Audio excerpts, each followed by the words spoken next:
Good morning, everybody. Now we're going to start with what I call my mushroom garden. And I will tell you how I constructed it. First of all, you can see I got weeds coming here again. I had to remove all of the weeds. And then after I did that, I put in a layer of very much kind of like a very fertilized dirt there. And then you put what they call a substrate. And the substrate consists of rotten food, actually. You let food rot for a good week. And then you spread it on in. Then you go ahead and you sprinkle the spores of the mushroom. And this is portobello mushrooms that we're hoping to grow here. I'm not sure if it's going to work or not, but we'll find out probably next spring. But what happens is you sprinkle that on and then you cover it up with another layer of about an inch of worth of more of that special dirt.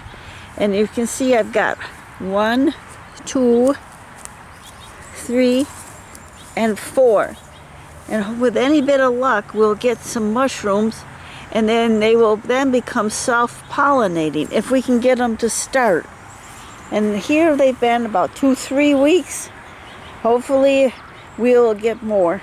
I also did morel mushrooms over by the peony garden. And the same theory is this for preparation as I did for this one. And the substrate produces enough heat to help keep everything warm, even during the winter time. And when I have extra garbage, basically is what it is, we throw it on top just to help keeping the funguses to grow in their environments, because they like it, as you can see, pretty dark around here, dark and damp as much as possible. And they're a perfect thing to go right along with the grape vineyard. And this is fine. Here is all grape. This is Dad's favorite grape.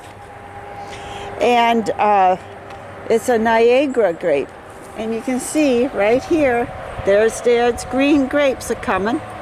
So they're going to be a good crop this year. We also down here have the regular blue grapes. And you can see the leaves are a little more denser here. They get pruned every year.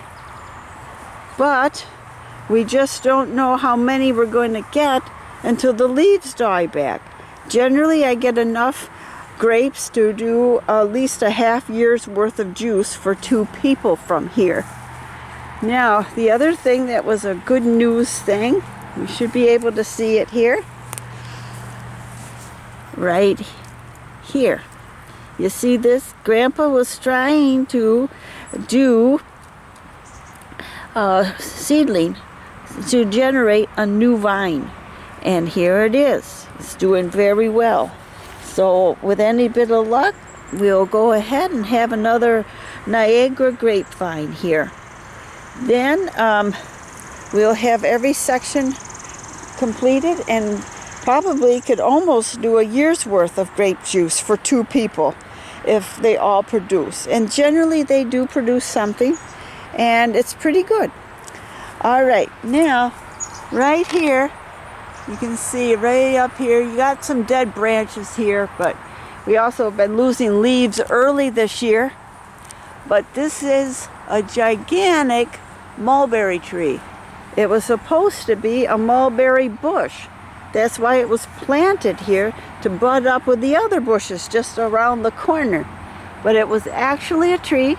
This tree was given to us as a home warming gift from my grandfather Cox, and that would be your great-grandfather Cox. And we'll come over here and you'll see another one. It was usually most things go in pairs and they will generally produce better. And this was supposed to be a bush, and as you can see, it's very close to the other bushes, but it is literally a tree. So it was a pleasant surprise, and it does produce a lot of berries, not only for our household. I make about 6 months worth of juice here off of just this one bush, but I also give it to friends. There's been quite a few people that eat off of this one tree alone. And this year I had my friend come over and not only had berries from this tree, but from the other tree. Now over here, I want to show you these bushes here. Now this here is a Rose of Sharon bush. This Rose of Sharon bush blooms in June, has the most wonderful blossoms and the best fragrances in the world. It's just beyond belief how pretty that is. And it goes pretty big. You can see it here. It goes all the way around. It's huge.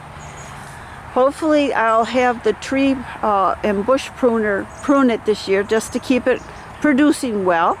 But the other thing on here in this hedge, as you can see on this side, we do have some pruning needs here, which we'll have the pruner do next season. Next in the spring is the best time for pruning. But as you can see in here, these are forsythia bushes. And they have a beautiful yellow blossom in the spring. And they just fill the whole bush if you're real lucky that year.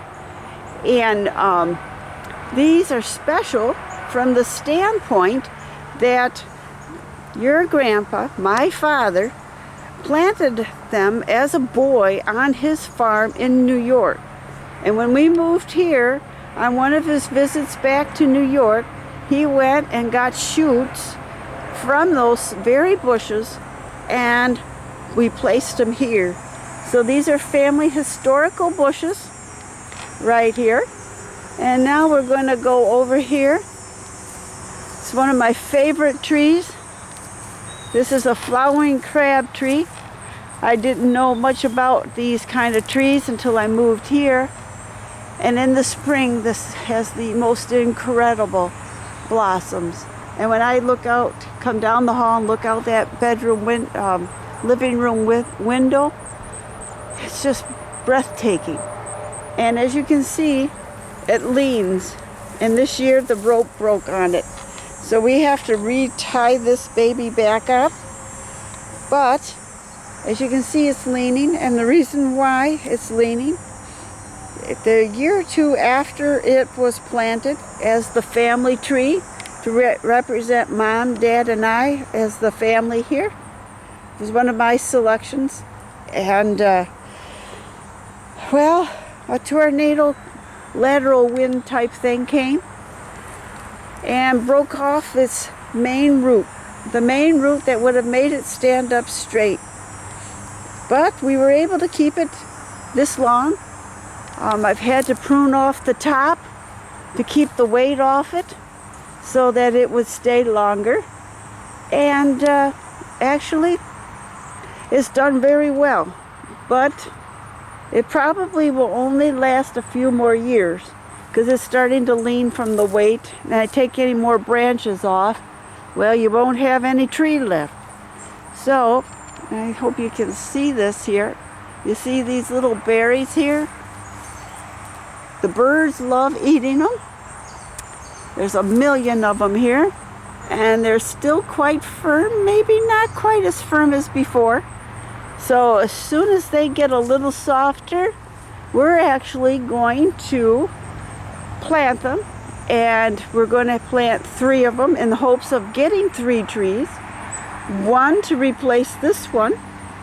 And 2 so that we can, when I'm doing dishes at the kitchen, I can actually see them in the kitchen as well.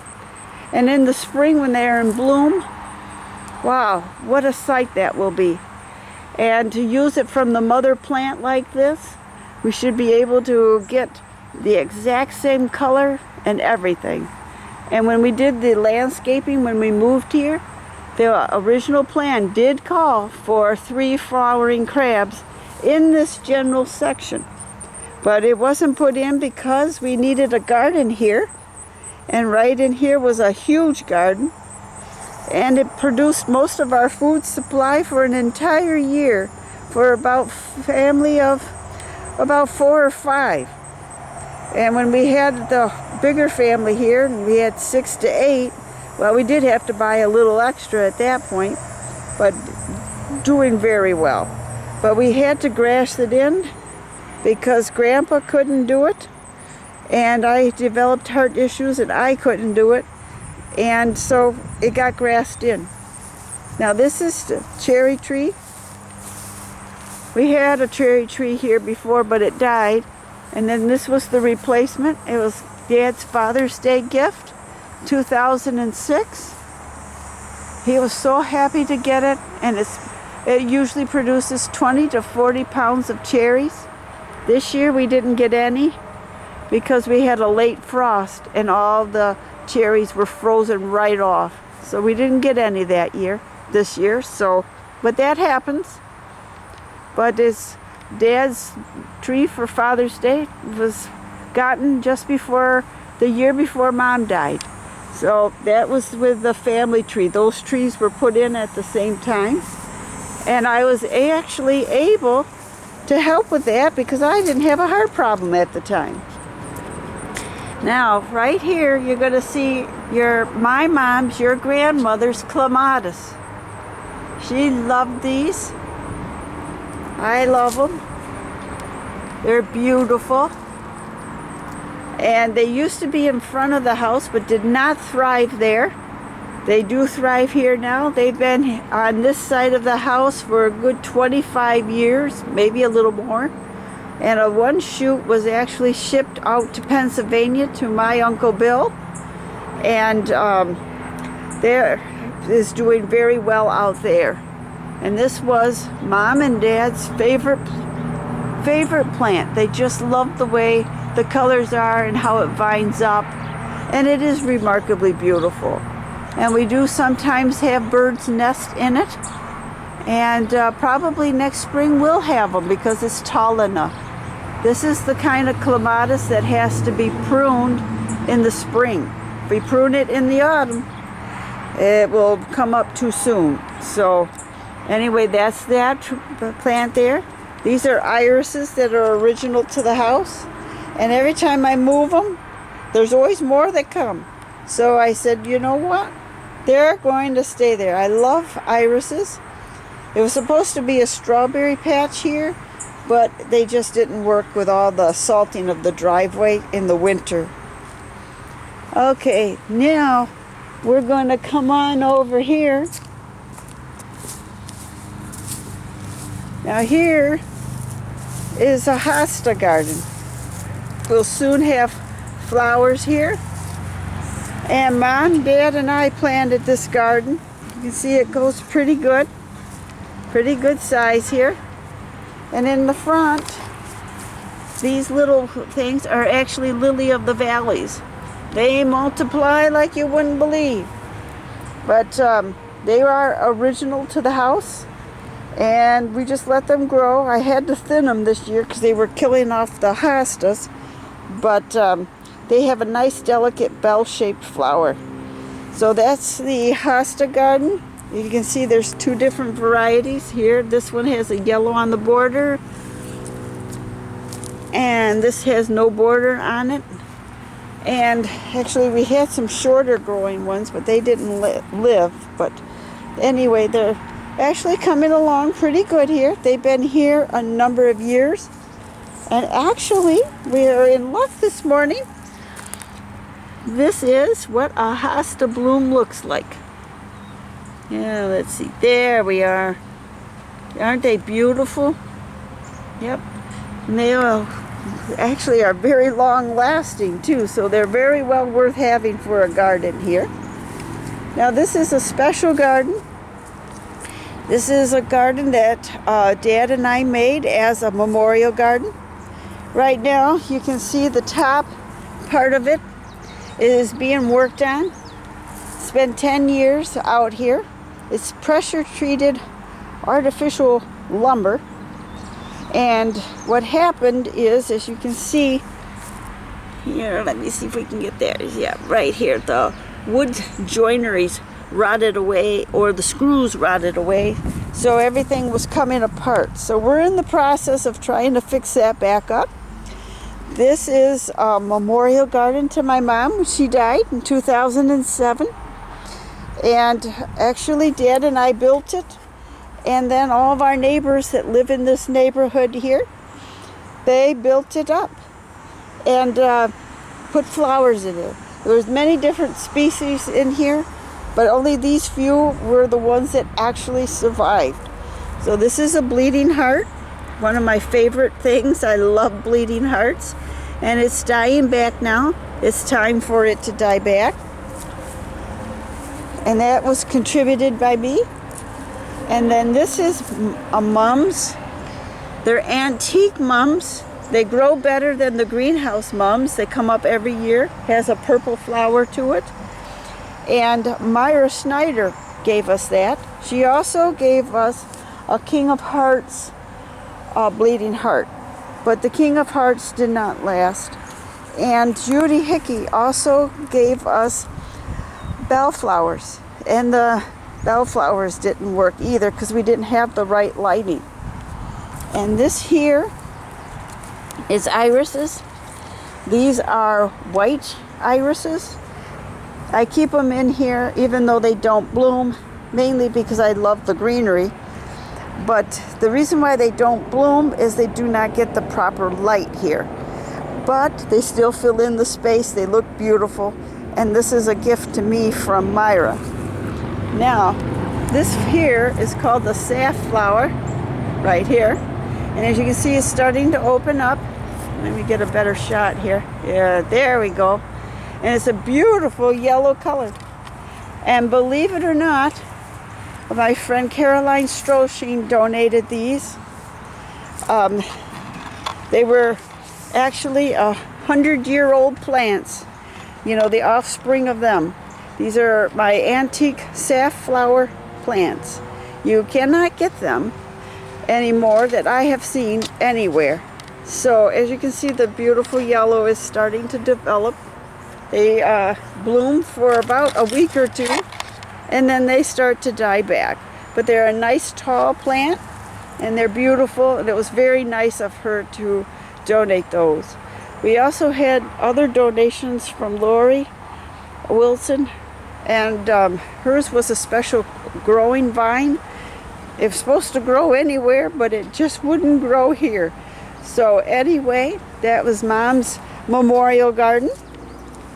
And then over here, you can see this pine. This is my pine tree. Dad gave it to me in 1990. You can see how beautiful it is. We've had to prune some of the lower branches off of it. But this was given to me as an experiment Dad had gotten in the mail. It actually only started off as one little sprig like this. Just one little sprig. And they said it would grow. Well, we didn't believe it. We put it in a special pot. And look at what a magnificent high tree we have gotten. So, and as that was in 90 and it's 2017, look at how many years, 27 years.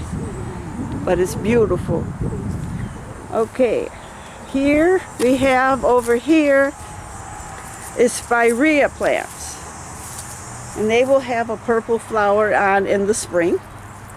These are usually a little behind just from the standpoint, the landscaper had them too far in. They did not get the light they need, so they don't bush out as much.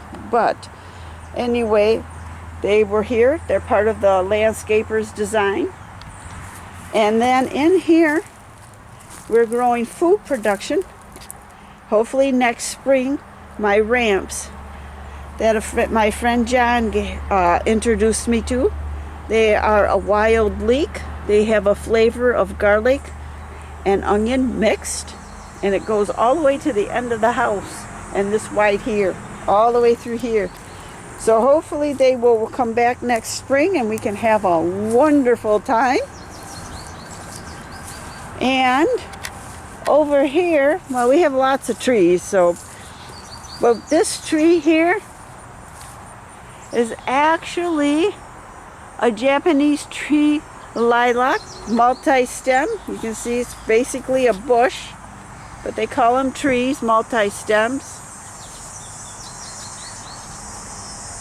And this one right here is Mom's present that we gave her. We also have another one here, and the two grow really nice together here. So anyway, that's the significance of those. Now we have a well underneath here. It's the pipe for the well. And when we moved here, it was a wishing well, and that eventually rots away. You know, it's wood. But here, Mom and Dad love these antique water pumps. In actuality, they had to get their water in their youth by this method. Use the crank to pump it up.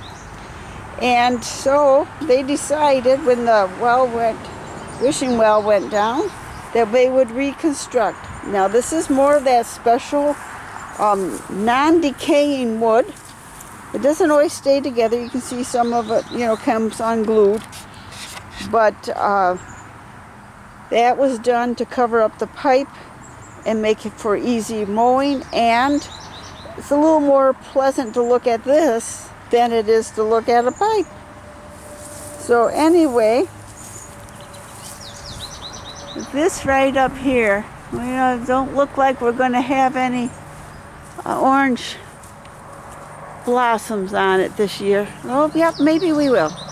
See this here? This is a mountain ash tree. These will turn a brilliant orange. Birds will eat them. And I love mountain ashes. So we coddled this tree. We had two, one fell down, but this one's still doing very, very well. Now over here we have another very special garden, and you see these cinder blocks here. The special part about that, let me get you another view here. See that? Those ridges? My dad made the forms for these cement blocks, and he made this design for what he did out of his whole life. He's an engineer, design engineer predominantly, and as you can see, you can get the idea of what this is. It's a giant gear. Oops, well, looks like we got a Walmart sack here. Okay, well, anyway, we'll take care of that later.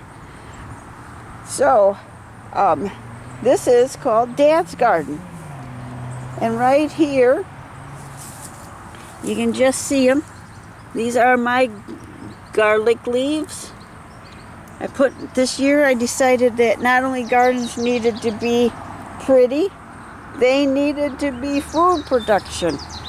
So we're growing garlic here. See, these are my stems. Hopefully we got some good garlics. And then here again, this grows really good. These are those mums. I transferred them from the other garden to here, and they multiply so nice. And these are sedums right here. They'll have a nice rusty maroon flower in a little while. These here are called mystery plant because we don't know the true name of it. Myra gave them to me. I got them all over the estate. They multiply like crazy, but they have the most pretty yellow flowers. And when they first come out in the spring, they look like what they call hens and chickens. And then they sprout these big leafer, and then they blossom. And then after they blossom, they'll eventually go back down to the hen and chicken. And this is my dianthus. And you can see that beautiful blossom there. And this one back here. See that beautiful color? Well, in the spring, this whole mound is covered with that. And I had been trimming it back in the winter. and it got so it didn't like that. So last year, I did not trim them back. I won't trim them back this year either. And it multiplied very quickly. And as you can see, I got an opening here. That's why I'm allowing for some growth for the dianthus, so we have a little variety here. Now the history with this one is it started out as a tulip and daffodil only garden, and then that was for the first crop. We try to do two things so that the gardens always have some kind of interest during the year. And what we have here was the tulips and daffodils, and then we had a whole variety of perennials that just didn't take. The only perennials that took out of that grouping was the sedums. No, maybe not. I think I got the sedums from Shannon. So anyway, it's been a work in progress. Any garden is a work in progress because you do not know what's going to grow there 100%. You can have a good idea, but what you think doesn't mean it's going to work that way. Now, this is what I've been grooming for decades. I've had many people tell me I should cut them right off, but I told them I wasn't going to. You see that? And they go on this other side too. You can get a good scope of how big this is.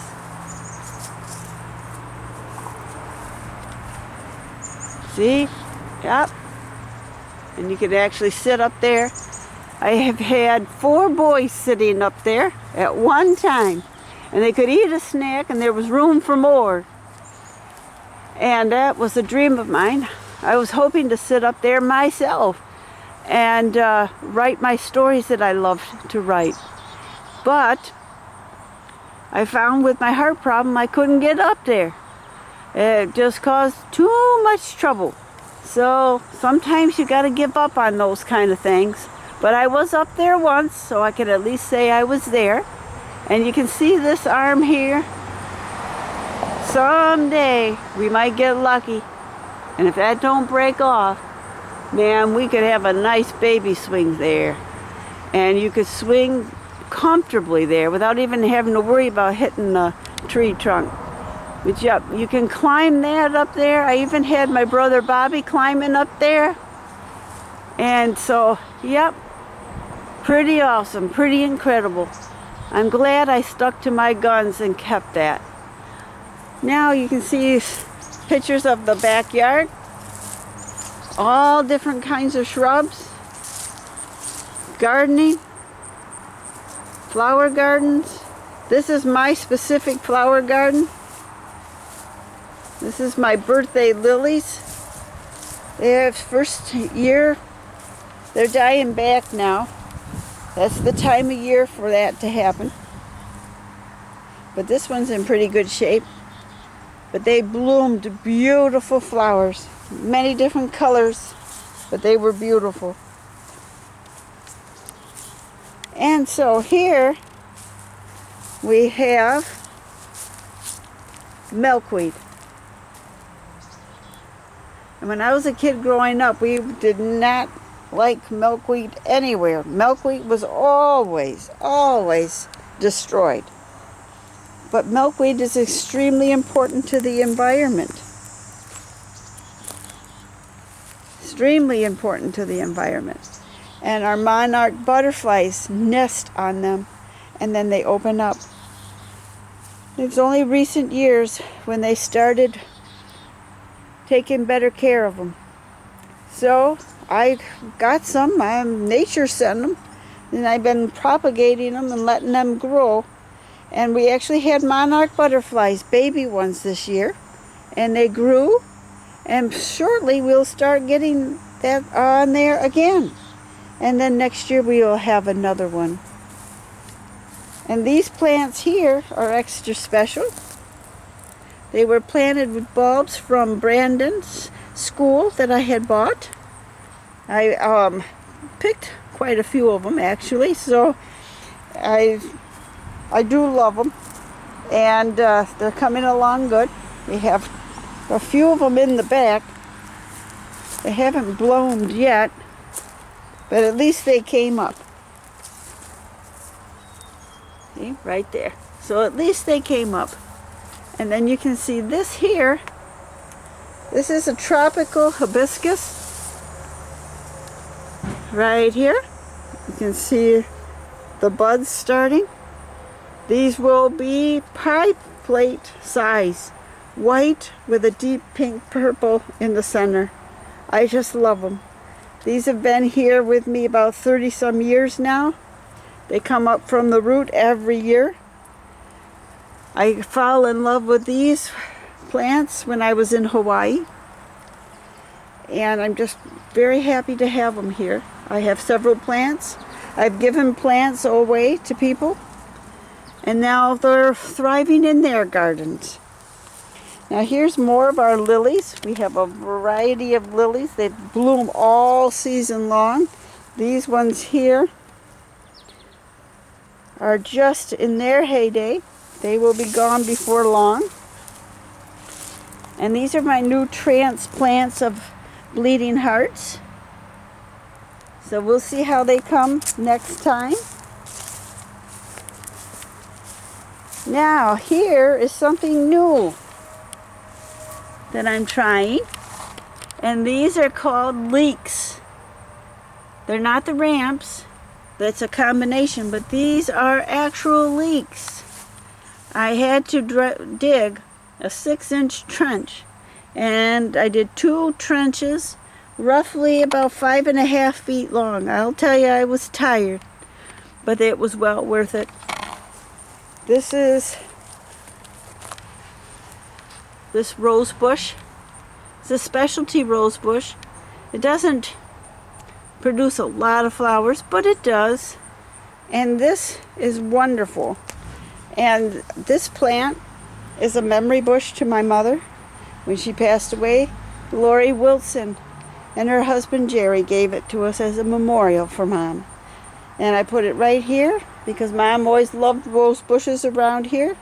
So I put it right there. And here is my big iris garden. Everybody likes it. And I love it too. Right over here, Mom and Dad love climbing rose bushes. You do have to prune the canes back. This is what they call a cane. It starts at the bottom, grows right straight up. And then you take those canes and you tie them to the trellis. This bush here is a memory bush for my beautiful cat baby. I miss her a lot. She was a good girl. But it was a very good memory bush for her. And here's a clump of roses. Just beautiful roses. All right, now come over here. Now this is winterberry. You see this here? They will turn bright red. These are the ones from last year. Normally our cedar waxwings come and they eat them.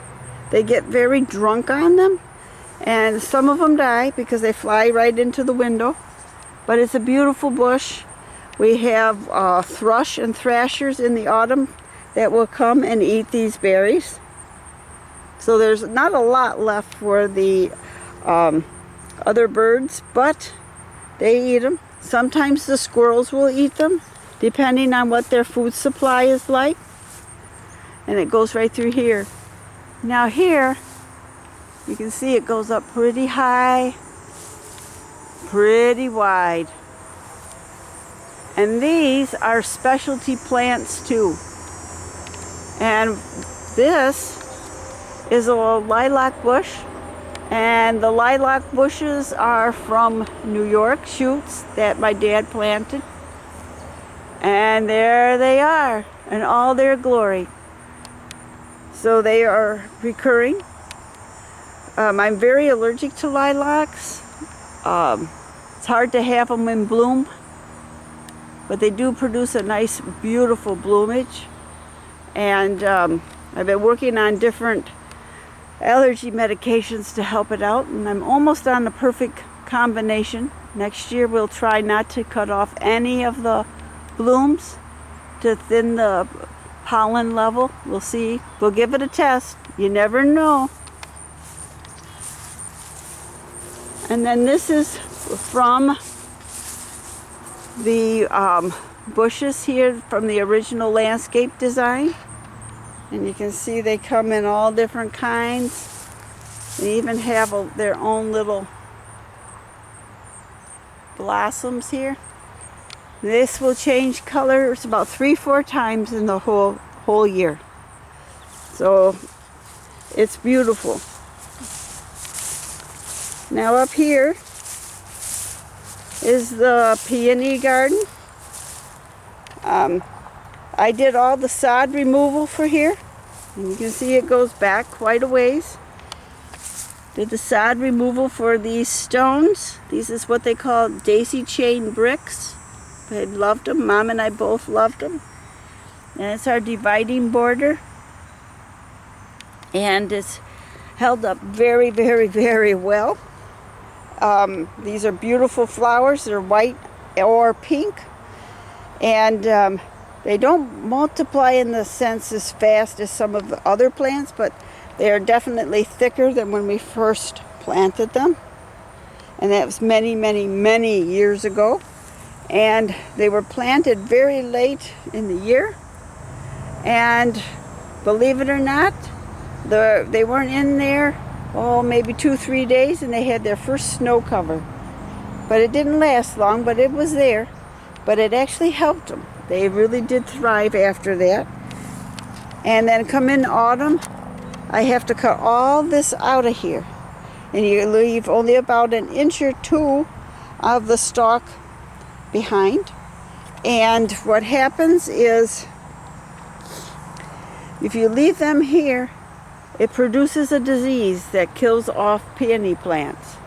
So what I do is we take them off, and I'll put them out and scatter them around the yard, and it becomes beautiful fertilizer from the nitrogen that's in these green plants.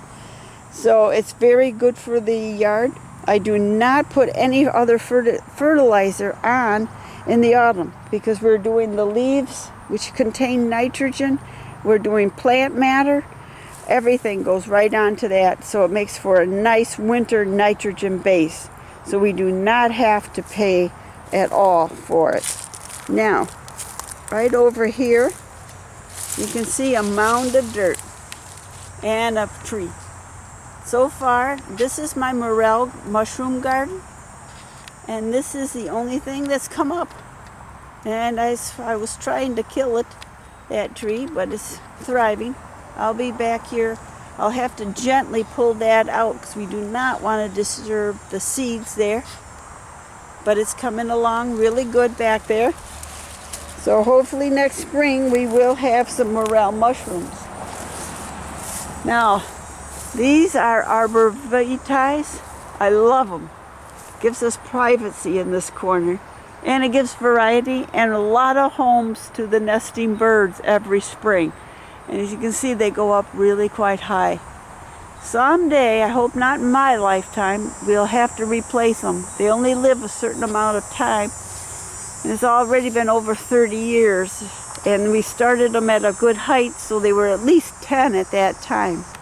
But they're filling in very nicely, looking beautiful.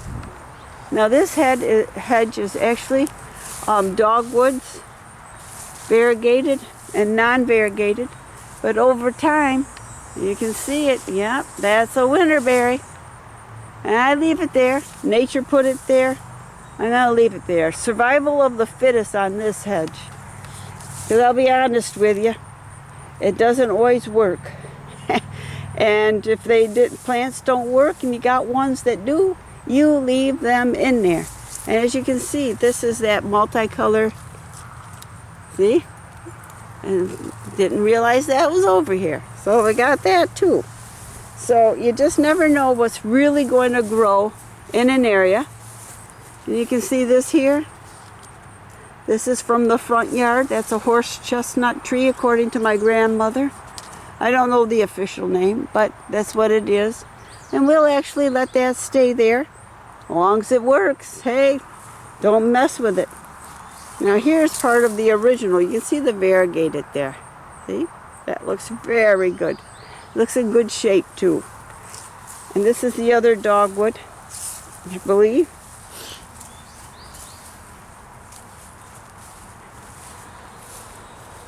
And see here, it's coming along real good. Goes all the way around here.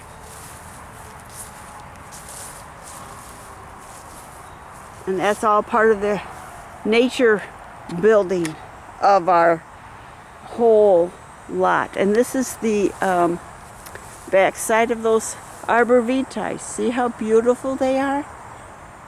Yep, they're just beautiful. So anyway, that's a brief overlook at the majority of the yard here. Very proud of it. I've been working very hard on it. I work diligently daily on it just to keep it looking like a beautiful estate that it is. I always will refer to it as the estate. Here's a couple more things I want to add. Actually, these are modified hydroponic growing cans, and they do so. I mean, it's better than having a full-fledged garden. You can see I still will get quite a few tomatoes here. Tomatoes and peppers. I got one more over here. I'm going to also have carrots there. And here you can see my pepper looking real good. And this I started this year. Well, actually, this chive unit has been here since Mom was here. She planted most of these and they multiplied. And the care for those, you do not let them flower. See right here, you can see let me get it here. See, that's a flower right here. We gotta cut that baby off. You let them flower, you won't get any more. And we've already had at least 5 harvestings off here. I trimmed it off because we had a lot of dead in there. And now we're starting to get some new life here. It's not as robust as in the spring, but definitely edible. This is my new addition this year. This is garlic flavored chives. It has a flower to it too, but it's a little kind of on the brown side. So it's really quite nice. And we will not harvest from there whatsoever until next spring. You want to get your plants established before you do it. Now this here, you can see it here. This is upland cress. It's a beautiful, beautiful seasoning and cooking. I actually stumbled upon it in the grocery store. They called it living produce. They had the roots on it, and I used it in my cooking. I love it.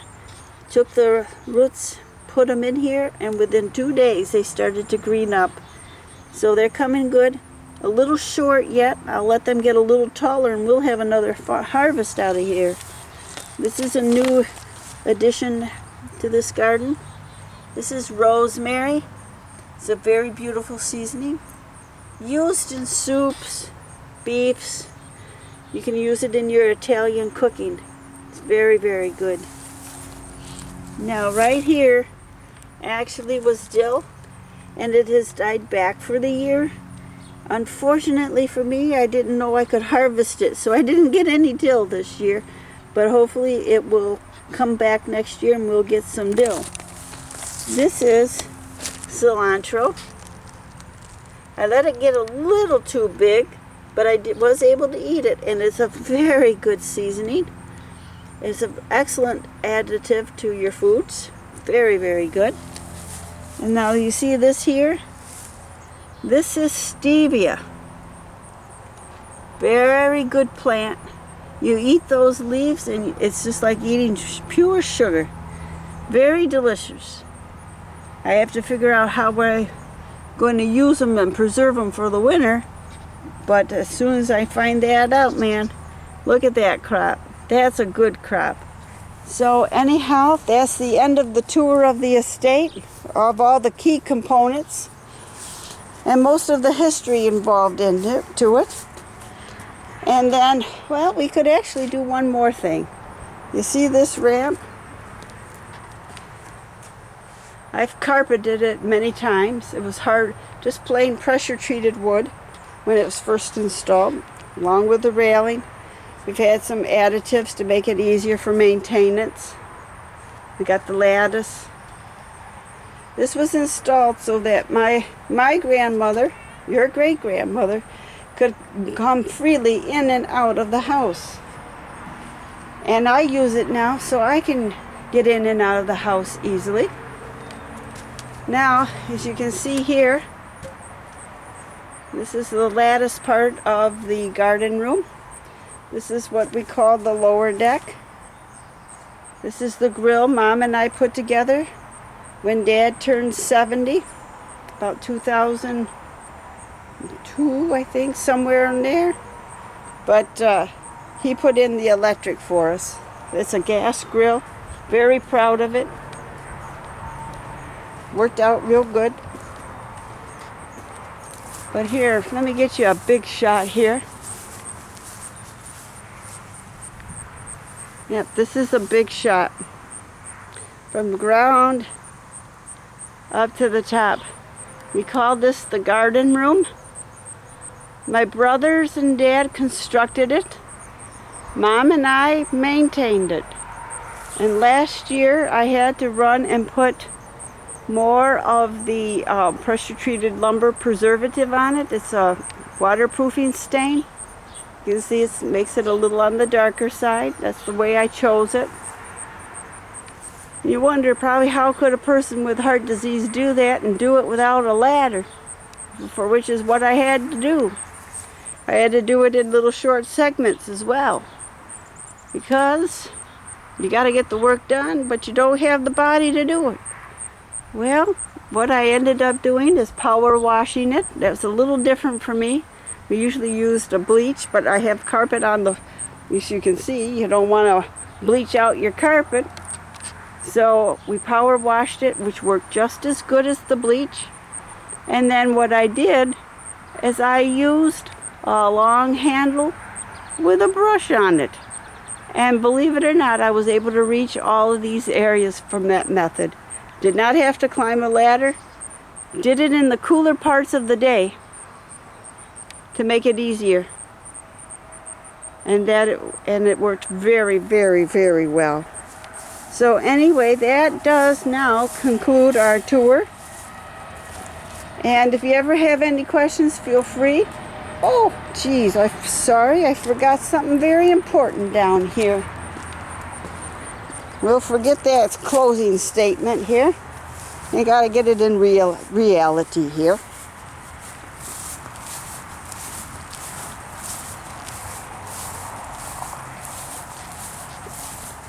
All right, here we are.